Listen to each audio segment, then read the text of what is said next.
Una vez habiendo hecho este repaso muy rápido acerca de lo que es la ciencia, vamos a ver ahora cuál es la característica, cuáles son los aspectos distintivos de las ciencias sociales. En el conocimiento debe haber un sujeto y un objeto, necesariamente. Necesitamos sujeto y objeto. El sujeto es el ente que aprende al objeto, y cuando lo aprende, acá en la mente, en ese momento está ocurriendo el fenómeno del conocimiento. Luego entonces, como el conocimiento es importante para la ciencia y también para la teoría, que es el sistema de conocimientos y saberes importantes para la ciencia y para la teoría, luego entonces es importante también para la ciencia estos dos elementos de sujeto y objeto. Uh-huh. Eh, pero en tratándose, por ejemplo, de las ciencias naturales, el sujeto es el ser humano y el objeto es la naturaleza. Repito, el sujeto en las ciencias naturales, el sujeto es el ser humano, el investigador. El sujeto investigador es el ser humano y el objeto investigado es la naturaleza, por ejemplo, el terremoto, por ejemplo, el eclipse, por ejemplo, la lluvia, por ejemplo, el coronavirus, ¿no? Que hoy en día está de moda este tema por la pandemia. Es un tema de ciencias naturales. ¿Por qué? Porque el coronavirus es el objeto de conocimiento de los investigadores, de los sujetos investigadores, que son los seres humanos, los científicos que están investigando el coronavirus, ¿no? Que están investigando la enfermedad provocada por este coronavirus, ¿no?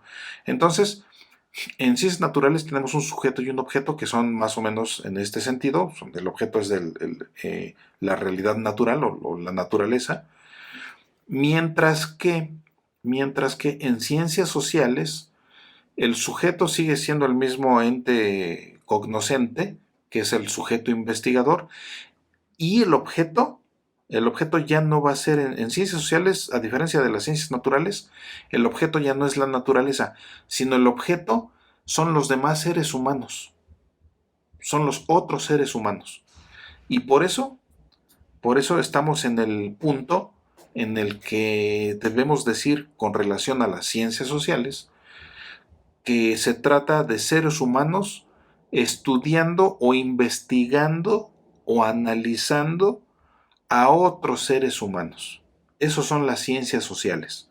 Seres humanos investigando a otros seres humanos. Es decir, el sujeto y el objeto que son parte del conocimiento o parte del fenómeno del conocimiento, del fenómeno epistemológico que es el conocimiento básicamente. El sujeto y el objeto son, por un lado, el sujeto investigador, el ente investigador, que siempre va a ser el ser humano, y por otro lado su objeto de investigación es otro ser humano. Ajá. Y entonces tenemos seres humanos estudiando a otros seres humanos, pero también puede el objeto de investigación en las ciencias sociales puede ser la sociedad, o sea, un conjunto de seres humanos, una agrupación o un conglomerado de seres humanos. Y entonces es la misma, tenemos el sujeto y el objeto, que es el sujeto el sujeto son los seres humanos que están investigando a la sociedad, o sea, a otro conjunto de seres humanos. O también tenemos seres humanos estudiando a una parte de la sociedad, ¿no? No a toda la sociedad, a lo mejor solamente estamos investigando a una parte de la sociedad, por ejemplo a los niños, por ejemplo a los pobres, por ejemplo a las personas de preferencias sexuales diferentes, o por ejemplo a los delincuentes, ¿no? O por ejemplo a los delincuentes de cuello blanco, por ejemplo, ¿no? Esos son una parte de la sociedad. Entonces, en ciencias sociales también tenemos estos dos elementos que son muy importantes, que son sujeto y objeto. Nada más que a diferencia de las ciencias naturales, el objeto en las ciencias sociales son otros seres humanos. Son otros seres humanos que pueden estar siendo estudiados o investigados de forma individual, o de forma grupal, es decir, como sociedad, o una parte de la sociedad, un sector de la sociedad, ¿no? Por ejemplo, los pobres o, por ejemplo, los discapacitados, o por ejemplo, hablando más acerca del derecho, por ejemplo, los impartidores de justicia, por ejemplo, ¿no? O los tribunales, o las cárceles, ¿no? Los reclusorios, o la población de reos, ¿no? O los sentenciados a muerte, por ejemplo, ¿no? O aquellos delincuentes que cometieron delitos sexuales, por ejemplo, ¿no? Son una parte de la sociedad lo que se está investigando, pero en cualquiera de estos tres puntos, estamos nosotros ante el fenómeno del conocimiento, de la aprehensión del sujeto, de la aprehensión del objeto por parte del sujeto, en donde el sujeto es un ser humano como siempre y el objeto es otro ser humano o un grupo de seres humanos. Ujú. ¿Hasta aquí algún comentario? ¿Alguna duda? No, profesor, ninguna. Ujú. Bueno, entonces vamos a continuar. Y bueno, entonces en las ciencias sociales, tenemos que atender básicamente dos temas de importancia, porque las ciencias sociales, como toda ciencia, también cumple con los parámetros del método científico. También cumple con los parámetros del método científico. Solo que tenemos aquí algunas particularidades, porque no es lo mismo el método científico aplicado a fenómenos de la naturaleza que el método científico aplicado a fenómenos de la sociedad. Son cosas diferentes y entonces tiene que tener un tratamiento diferente. Cuando investigamos a la sociedad, tenemos que darle un tratamiento diferente a cuando investigamos la naturaleza, por supuesto. Entonces, bueno, hay aquí algunos puntos que son importantes para considerarlos cuando hacemos ciencia social. El primero de ellos es el tema de la objetividad. El tema de la objetividad. La objetividad significa... ¿Qué significa la objetividad? Significa solamente atender lo que ocurre en la realidad, lo que ocurre con el objeto. Por eso se llama objetividad. Solamente debemos los investigadores, ya sea sociales o naturales, en cualquiera de los dos grandes campos, el investigador debe de ser objetivo, es decir, debe de atender única y exclusivamente a lo que ocurre con su objeto de investigación, ¿no? Para el caso del investigador o del científico natural, lo que ocurre en la naturaleza, y para el caso del científico social, lo que ocurre con la sociedad que está investigando, con la sociedad que está siendo objeto de investigación. Ajá.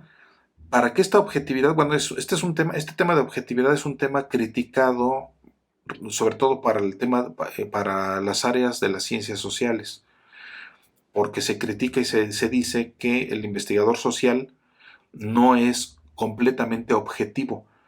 ¿Por qué? Porque no puede analizar o investigar el objeto de investigación cuando el objeto de investigación es otro ser humano como él mismo, ¿no? Como el mismo investigador. Y dice, de acuerdo a lo que dicen los que sustentan esto, si el mismo investigador si el investigador es una persona, es un ser humano que está investigando a otros seres humanos, esto le resta objetividad a su investigación. Y entonces su investigación se va a ver sesgada, se va a ver desviada, ¿no? Esto es lo que dicen aquellos que critican a las ciencias sociales por falta de objetividad.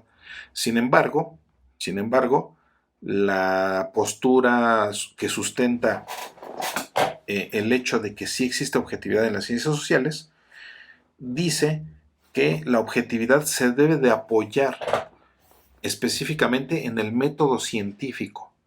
En el método científico. La investigación debe ser apoyada específicamente en el método científico, y con esto vamos a empezar o vamos a poder lograr objetividad en la investigación tratándose de fenómenos sociales. Tratándose de fenómenos sociales. Y otro aspecto que también es muy importante en la investigación con relación a la objetividad es el que nos dice que no debemos imponer nuestras preferencias personales. No debemos de imponerlas, ¿no? El investigador, como es un ser humano, ya dijimos, que el investigador es un ser humano que en ciencias sociales investiga a otros seres humanos. Como se trata de un ser humano, todos los seres humanos tenemos preferencias personales, todos tenemos preferencias con relación a nuestro objeto de investigación. Por ejemplo, si estamos investigando un problema un problema de la política, ¿no? Todas las personas tenemos preferencias políticas. Todas las personas, y también el investigador, como el investigador es un ser humano, también el investigador tiene preferencias políticas, desde luego. A lo mejor el investigador es priista, o a lo mejor es perredista, o a lo mejor es morenista, ¿no? ¿Tiene preferencias políticas? Por supuesto. ¿Tiene derecho a tener preferencias políticas? Por supuesto que tiene, ¿no? Pero, cuando se realiza investigación, lo que debe de ocurrir es que el investigador debe ser lo más objetivo posible, y esto significa que sus preferencias personales, que si bien tiene derecho a tenerlas, no influyan esas preferencias en su investigación, que no imponga esas preferencias en su investigación. Ajá. Y esto aplica desde luego para cualquier tipo de preferencia. Yo aquí solamente les estoy mencionando un ejemplo, pero debe aplicar para cualquier tipo de investigación. Y esto nos lleva al otro punto, que es al otro aspecto de la objetividad, que es no utilizar hipótesis ad hoc, o lo que es lo mismo, hipótesis que son adecuadas a mi investigación, ¿no? ¿Qué significa esto? Que el investigador no debe de poner hipótesis que le beneficien en su investigación, o hipótesis que le ayuden, hipótesis que sean, que sean hechas para su investigación, porque esto implica o significa una falta de ética, una falta de honestidad cuando se realiza la investigación, ¿no? Esto es lo que implica. Por lo tanto, para poder ser objetivos, los investigadores tenemos que establecer hipótesis desde un principio, y esas hipótesis seguirlas usando, seguirlas utilizando hasta el final de la investigación, y no modificarlas o no establecer hipótesis que me beneficien, en mi investigación, y que por esta causa pues la investigación se vea sesgada, ¿no? Esto también es parte de la objetividad. Ahora, otro aspecto es el aspecto de la predicción, que es un aspecto también, también un poco criticado con relación a las ciencias sociales, porque tradicionalmente se piensa que en ciencias naturales siempre se puede predecir lo que va a suceder. Esto ya vimos que no es cierto. No es cierto. En las ciencias naturales, ni en las ciencias naturales ni en las ciencias sociales se puede predecir siempre. Solamente en algunas ocasiones, cuando las condiciones se dan. Si las condiciones se dan para poder predecir, se predice. Si no, no. Y esto opera, o esto aplica tanto para las ciencias sociales como para las ciencias naturales. Entonces, bueno, una predicción opera más o menos, en términos muy generales y muy apretados, opera más o menos de esta manera. Si se dan las condiciones A y B, entonces va a suceder C. Ajá. ¿Qué significa esto? Que necesitamos tener las condiciones precisas para nosotros poder decir que va a ocurrir C, que va a ocurrir algo, siempre y cuando las condiciones que dan pauta para el fenómeno o para la consecuencia ocurran. Si no ocurren, si no se dan con precisión, entonces no puede haber una predicción. No puede haber una predicción. Y por eso, en materia de predicción, necesitamos que haya una regularidad y ausencia de factores externos. ¿Por qué? Porque si no hay una regularidad, no van a volver a ocurrir. Los factores A y B nunca van a volver a ocurrir. O van a ser a lo mejor factores A1 o A2 y a lo mejor B3 y B4. Y entonces ya no va a suceder C, sino que va a suceder C5 o C6, ¿no? La consecuencia va a ser diferente. Entonces, para poder haber una predicción, tiene que haber una regularidad en cuanto a los fenómenos y también debe haber una ausencia de factores externos. Ausencia de factores externos. ¿Por qué? Porque los factores externos lo que hacen es cambiar las condiciones por las cuales nosotros podríamos predecir algún fenómeno. Y esto nos lleva a un tercer aspecto, que es el aspecto de la exactitud. Tradicionalmente en las ciencias naturales se trabaja o se habla de que hay una exactitud. A diferencia de y esto desde luego resulta ser cierto en tratándose de las ciencias naturales, pero tratándose de las ciencias sociales la cosa cambia un poco. 14 horas. La cosa es un poco diferente. ¿Por qué? Porque el ser humano no es medible como los fenómenos naturales.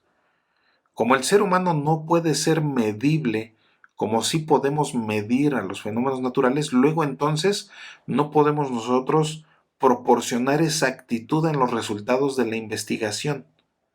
No podemos proporcionar exactitud en los resultados de nuestra investigación porque el ser humano no se mide de la misma manera como se miden los fenómenos naturales. Y cuando digo el ser humano no es medible como los fenómenos naturales, me refiero a la conducta del ser humano, que es con lo que trabajamos en las ciencias sociales. Es con lo que trabajamos. Es con lo que trabajamos en las ciencias sociales, ¿no? No es el ser humano en sí, ¿no? O sea, no estamos hablando del sistema óseo o del sistema circulatorio o del sistema respiratorio del ser humano. Eso sí es medible, por supuesto, ¿no?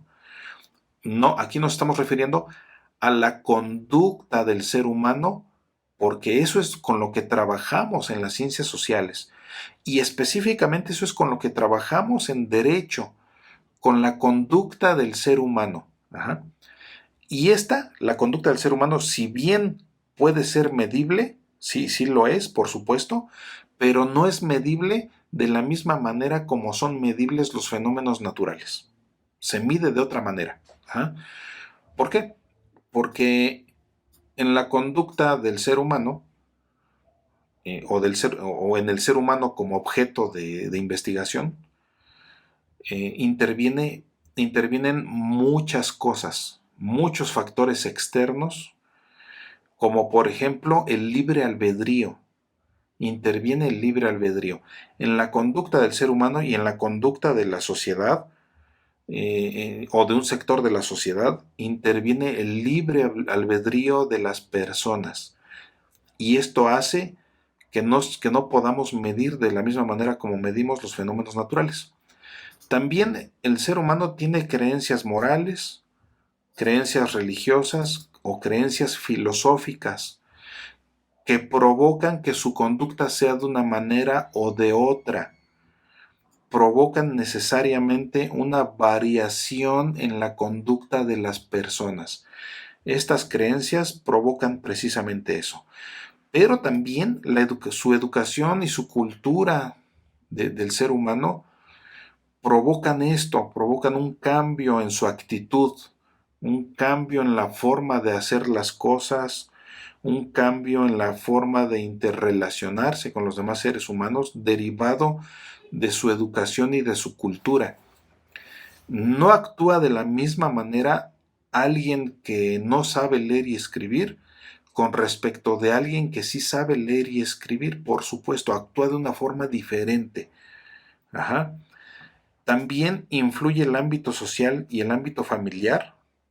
Influye necesariamente esta parte de la educación familiar, por ejemplo, tiene mucho impacto en la forma en la que se conduce el ser humano, y también el ámbito social influye mucho en esto, ¿no? Y finalmente, solamente por mencionar algunos ejemplos, algunos aspectos, por supuesto, porque hay otros, también tenemos, por ejemplo, el carácter y el temperamento, que es un aspecto más de la psicología, en donde las personas pueden tener un cierto carácter, un cierto temperamento, y pueden reaccionar de una manera diferente ante situaciones específicas. Y todo esto, todos estos aspectos, todos estos que estamos viendo, y otros que también hay, que aquí no los estamos mencionando, por supuesto, pero hay otros, hacen que el ser humano no pueda, y cuando digo el ser humano me refiero a la conducta del ser humano, ¿no? Hacen que el ser humano, la conducta del ser humano, la conducta de la sociedad, los fenómenos sociales y la forma en la que se mueve la sociedad y la forma en la que actúa la sociedad y el ser humano, ya sea en lo individual o de forma grupal, en forma de sociedad, hacen que no puedan ser medibles como sí lo son los fenómenos naturales. ¿Sí se pueden medir los fenómenos sociales? Sí, pero se miden de otra manera. ¿Sí podemos medir la conducta del ser humano? Sí, pero la tenemos que medir de otra manera. Luego entonces podemos predecir la conducta del ser humano y podemos predecir cuando ocurra algún delito, por ejemplo, o cuando ocurra algún fenómeno político o social. Sí, sí podríamos, pero tenemos que hacerlo de una manera más específica y de una manera diferente a como se hace en las ciencias naturales. También las ciencias sociales, en ciencias sociales tenemos entonces, después de todo esto, tenemos que una teoría se corrobora si pasa algunos exámenes, por ejemplo, los exámenes de observación, de experimentación, de evidencia o de contraejemplos. Una teoría en ciencias sociales y en ciencias naturales también, en cualquier área del conocimiento, debe de pasar estas pruebas de observación, experimentación, evidencia y contraejemplos. Lo mismo en ciencias sociales. Ajá. Si nosotros establecemos o decimos algo, aseveramos algo, afirmamos algo, ese algo que afirmamos solamente puede alcanzar rango de teoría si se corrobora cuando pase estos exámenes de observación, experimentación, evidencia y contraejemplos. Ajá.